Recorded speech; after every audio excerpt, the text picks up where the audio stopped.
નમસ્કાર મિત્રો, સ્વાગત છે તમારું અમારી યુટ્યુબ ચેનલમાં। તો મિત્રો, જીએસએસબી એટલે કે ગુજરાત ગૌણ સેવા પસંદગી મંડળ ગાંધીનગર તરફથી ફાયરમેન કમ ડ્રાઈવર વર્ગ 3 ની પોસ્ટ પર ભરતી જાહેર કરવામાં આવેલી છે અને તેમાં અરજી ફોર્મ પણ શરૂ કરી દેવામાં આવેલા છે। તો આજના વિડીયોમાં આપણે ચર્ચા કરીશું કે ઓનલાઈન અરજી ફોર્મ જાતે કેવી રીતે ભરી શકાય, પરંતુ તે પહેલા વિડીયો ગમે તો લાઈક અને શેર કરી દેજો, ચેનલમાં નવા હોય તો ચેનલને સબસ્ક્રાઇબ કરી દેજો। તો ચાલો મિત્રો, વિડીયોની શરૂઆત કરીએ। તો સૌથી પહેલા મિત્રો, તમારે તમારા મોબાઈલમાંથી અથવા તો લેપટોપ કે પીસીમાંથી કોઈ પણ એક ઇન્ટરનેટ બ્રાઉઝરને ઓપન કરવાનું રહેશે અને ત્યાં સર્ચ બોક્સમાં ટાઈપ કરવાનું રહેશે ઓજાસ। જેવું મિત્રો તમે ઓજાસ ટાઈપ કરી તમે તેને સર્ચ કરશો તો જે ઓજાસની ઓફિશિયલ વેબસાઇટ છે ojas.gujarat.gov.in તે વેબસાઇટ તમને સૌથી પહેલા જોવા મળશે। તે વેબસાઇટ ઉપર ક્લિક કરી દેવાનું રહેશે।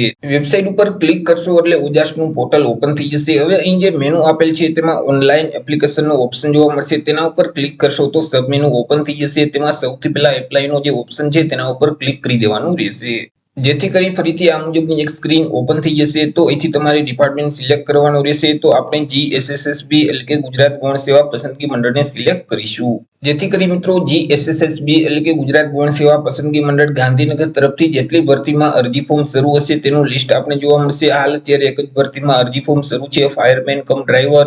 મિત્રો, અરજી ફોર્મ ભરવાની જે છેલ્લી તારીખ છે તે 31/8/2024 રહેશે। અરજી ફી છે તે 500 રૂપિયા રહેશે। હવે મિત્રો, આ જે ભરતી છે તેની નોટિફિકેશનની પીડીએફ ફાઇલ તમારે જોતી હોય તો અહીં જે ડિટેલનું બટન છે તેના ઉપર ક્લિક કરશો તો નોટિફિકેશનની ફાઇલ તમારા ડિવાઇસમાં ડાઉનલોડ થઈ જશે। અરજી ફોર્મ ભરવા માટે અહીં જે ગ્રીન કલરમાં એપ્લાયનું બટન છે તેના ઉપર ક્લિક કરી દેવાનું રહેશે, જેથી કરી ફરીથી આ મુજબની એક સ્ક્રીન ઓપન થઈ જશે। ફરીથી અહીં જે બ્લુ કલરમાં એપ્લાય નાવનું બટન છે તેના ઉપર ક્લિક કરવાનું રહેશે। હવે મિત્રો, ઓજાસના પોર્ટલ ઉપર તમે ઓલરેડી રજીસ્ટ્રેશન કરેલું હોય તો તમારા જે રજીસ્ટ્રેશન નંબર છે તે અહીં ટાઈપ કરી દેવાના રહેશે, તમારી જન્મ તારીખ અહીં ટાઈપ કરવાની રહેશે અને એપ્લાય વિથ ઓટીઆરના બટન ઉપર ક્લિક કરવાનું રહેશે। પરંતુ ઓજાસના પોર્ટલ ઉપર હજી સુધી તમે રજીસ્ટ્રેશન નથી કરેલ તો અહીં રેડ કલરમાં જે સ્કીપનું બટન છે તેના ઉપર ક્લિક કરી આગળ વધવાનું રહેશે, જેથી કરી તમને એક અરજી ફોર્મ આપી દેવામાં આવશે। તે અરજી ફોર્મમાં તમામ માહિતી ભરવાની રહેશે। અરજી ફોર્મ ભરવો તે પહેલા અહીં અગત્યની સૂચના આપેલ છે તે એકવાર વાંચી લેવાની રહેશે। અરજી ફોર્મમાં સૌથી પહેલા તો તમારે તમારી પર્સનલ માહિતી આપવાની રહેશે। ટાઇટલ જે લાગુ પડતું હોય તે અહીંથી સિલેક્ટ કરી લેવાનું રહેશે। ત્યાર પછી તમારી અટક એટલે કે સરનેમ અહીં ટાઈપ કરવાની રહેશે, તમારું નામ આ બોક્સમાં ટાઈપ કરી દેવાનું રહેશે, પિતા અથવા પતિનું નામ અહીં ટાઈપ કરવાનું રહેશે, માતાનું નામ ટાઈપ કરી દેવાનું રહેશે। ત્યાર પછી તમારું જે જેન્ડર છે તે અહીંથી મેલ કે ફિમેલ સિલેક્ટ કરવાનું રહેશે, ફરીથી જેન્ડર સિલેક્ટ કરી દેવાનું રહેશે। ત્યાર પછી તમારી જે જન્મ તારીખ છે તે આ બોક્સમાં ટાઈપ કરી દેવાની રહેશે, મેરિટલ સ્ટેટસ અહીંથી સિલેક્ટ કરી દેવાનું રહેશે, તમારી જાતિ કઈ છે, કેટેગરી કઈ છે તે કેટેગરી અહીંથી સિલેક્ટ કરવાની રહેશે। પરંતુ તમે જો અનામત વર્ગના ઉમેદવાર હોય તો તમારી પાસે જે કાસ્ટ સર્ટિફિકેટ છે, જાતિનું દાખલો છે તે જાતિના દાખલાની વિગત આપવાની રહેશે, જેમ કે કાસ્ટ સર્ટિફિકેટ નંબર અહીં ટાઈપ કરવાના રહેશે, તેની તારીખ અહીં ટાઈપ કરી દેવાની રહેશે, કાસ્ટ સર્ટિફિકેટ કયા રાજ્યમાંથી મેળવેલ છે તે રાજ્યનું નામ અહીંથી સિલેક્ટ કરવાનું રહેશે। ત્યાર પછી મિત્રો, તમે જો એસબીસી એટલે કે સામાજિક અને શૈક્ષણિક રીતે પછાત વર્ગના ઉમેદવાર હોય તો તમારી પાસે જે નોન ક્રિમિલિયર છે તેની વિગત પણ આપવાની રહેશે। નોન ક્રિમિલિયર સર્ટિફિકેટ નંબર આ બોક્સમાં ટાઈપ કરી દેવાના રહેશે, તેમની તારીખ ટાઈપ કરી દેવાની રહેશે, સર્ટિફિકેટ કયા સત્તા અધિકારી તરફથી આપવામાં આવેલું છે તેમનો હોદ્દો અહીંથી સિલેક્ટ કરી દેવાનું રહેશે। આગળ મિત્રો, તમારે બે એડ્રેસ આપવાના રહેશે। સૌથી પહેલા તો હાલનું સરનામું એટલે કે પ્રેઝન્ટ એડ્રેસ આ બોક્સમાં ટાઈપ કરી દેવાનું રહેશે, રાજ્યનું નામ સિલેક્ટ કરવાનું, જિલ્લાનું નામ સિલેક્ટ કરી દેવાનું, તાલુકાનું નામ સિલેક્ટ કરી દેવાનું રહેશે, એરિયાના પિનકોડ નંબર અહીં ટાઈપ કરી દેવાના રહેશે। ત્યાર પછી મિત્રો, કાયમી સરનામું એટલે કે પરમાનન્ટ એડ્રેસ અહીં ટાઈપ કરવાનું રહેશે, રાજ્યનું નામ સિલેક્ટ કરી દેવાનું, જિલ્લાનું નામ સિલેક્ટ કરી તાલુકાનું નામ સિલેક્ટ કરી દેવાનું રહેશે અને એરિયાના પિનકોડ નંબર અહીં લખી દેવાના રહેશે। ત્યાર પછી તમારા જે મોબાઈલ નંબર હોય તે આ બોક્સમાં ટાઈપ કરવાના રહેશે, ફરીથી વેરીફાઈ માટે તે જ મોબાઈલ નંબર અહીં ટાઈપ કરી દેવાના રહેશે, તમારું ઈમેલ આઈડી આ બોક્સમાં ટાઈપ કરવાનું રહેશે અને ફરીથી વેરીફાઈ માટે તે જ ઈમેલ આઈડી અહીં ટાઈપ કરવાનું રહેશે। ત્યાર પછી નેશનાલિટીમાં ઇન્ડિયન લખી દેવાનું રહેશે। ત્યાર પછી આગળ તમારે અન્ય વિગત આપવાની રહેશે। હવે મિત્રો, તમારી પાસે રમતગમતનું પ્રમાણપત્ર હોય અને તમે વધારાના ગુણ મેળવવા માટે લાયકાત ધરાવતા હોય તો યસ સિલેક્ટ કરી દેવાનું રહેશે અને આગળ રમતની વિગત આપવાની રહેશે, જેમ કે કઈ રમતનું સર્ટિફિકેટ છે, કઈ રમતમાં તમે ભાગ લીધો હતો તે રમતનું નામ અહીંથી સિલેક્ટ કરી દેવાનું, તેનું સ્તર અહીંથી સિલેક્ટ કરવાનું રહેશે, કયા વર્ષે રમતમાં ભાગ લીધેલ છે તે વર્ષ અહીં ટાઈપ કરી દેવાનું રહેશે, તમારી પાસે જે રમતગમતનું પ્રમાણપત્ર છે તે કયા સત્તા અધિકારી તરફથી આપવામાં આવેલું છે તેમનો હોદ્દો અહીં ટાઈપ કરવાનો રહેશે। પરંતુ તમારી પાસે કોઈ રમતગમતનું પ્રમાણપત્ર નથી તો અહીંથી તમારે નો સિલેક્ટ જ રાખવાનું રહેશે। ત્યાર પછી મિત્રો, તમે શારીરિક રીતે વિકલાંગ વ્યક્તિ છો કે કેમ? જો તમે શારીરિક રીતે વિકલાંગ વ્યક્તિ હોય તો મિત્રો આ ભરતીમાં તમે અરજી ફોર્મ નથી ભરી શકતા, જેથી કરી મિત્રો અહીં એક જ ઓપ્શન તમને જોવા મળશે નોટ એપ્લિકેબલનો, તેમાં ટીક કરી દેવાનું રહેશે. ત્યાર પછી તમારી પાસે બેઝિક કોમ્પ્યુટરનું નોલેજ છે કે કેમ, જો કોમ્પ્યુટરનું નોલેજ હોય તો યસ સિલેક્ટ રાખવાનું, નહીતર નો સિલેક્ટ કરી દેવાનું રહેશે. તમે જો વિધવા ઉમેદવાર હોય તો યસ સિલેક્ટ કરવાનું રહેશે. તમારી પાસે વિધવા હોવા અંગેનું જે સર્ટિફિકેટ છે તેમના નંબર અહીં ટાઈપ કરવાના રહેશે. સર્ટિફિકેટની તારીખ ટાઈપ કરી દેવાની રહેશે. સર્ટિફિકેટ કયા સત્તા અધિકારી તરફથી આપવામાં આવેલું છે તેમનો હોદ્દો સિલેક્ટ કરી દેવાનો રહેશે. પરંતુ તમે વિધવા ઉમેદવાર નથી તો અહીંથી તમારે નો સિલેક્ટ જ રાખવાનું રહેશે.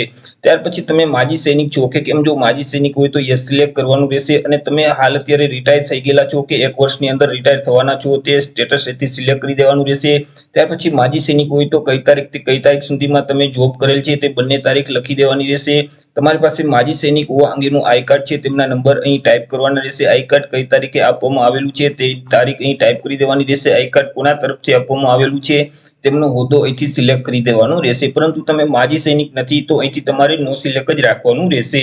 આગળ મિત્રો તમે ગુજરાત રાજ્યમાં સરકારી કર્મચારી તરીકે ફરજ બજાવતા હોય તો યસ સિલેક્ટ કરી દેવાનું રહેશે. તમારી જોઈનિંગ તારીખ આ બોક્સમાં ટાઈપ કરી દેવાની રહેશે. ડિપાર્ટમેન્ટનું નામ અહીં ટાઈપ કરવાનું રહેશે. પરંતુ સરકારી કર્મચારી તરીકે ફરજ નથી બજાવતા તો નો સિલેક્ટ જ રાખવાનું રહેશે.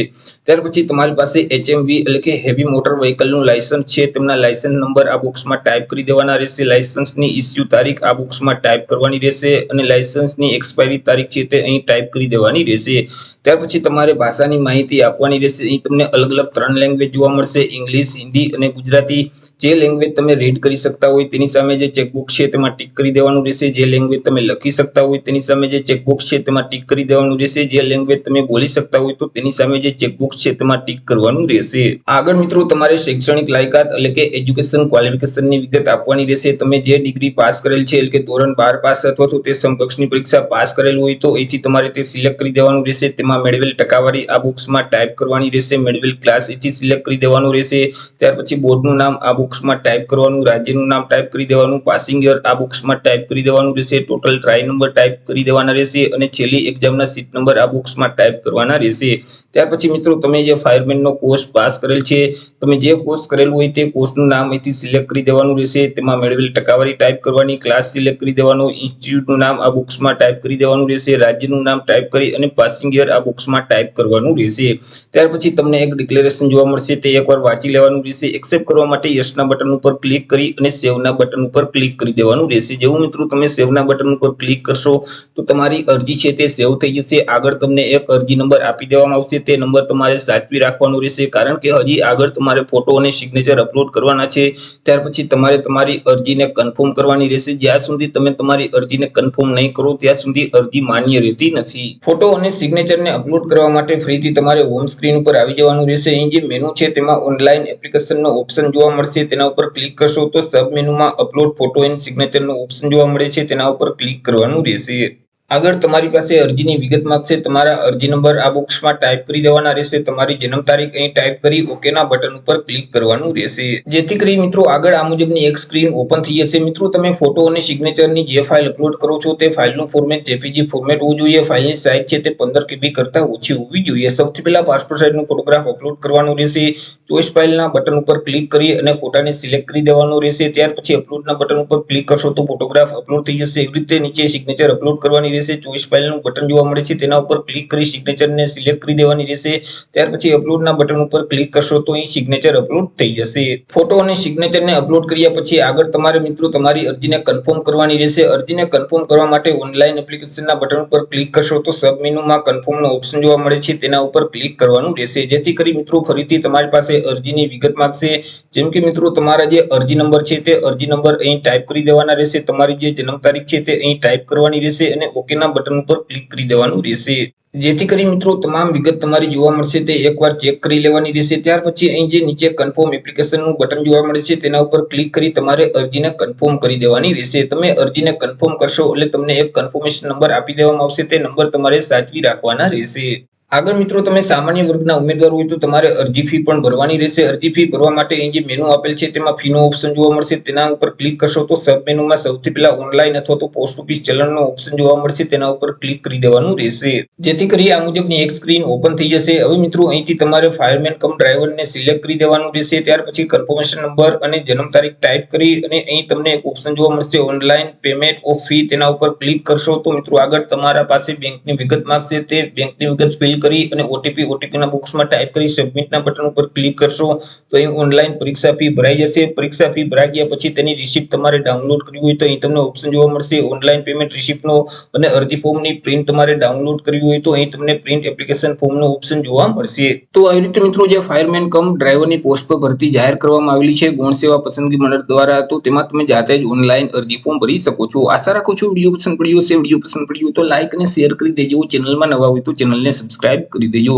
ફરી મળીશું એક નવા ટોપિક સાથે એક નવા વિડીયોમાં. ત્યાં સુધી જય હિન્દ, વંદે માતરમ.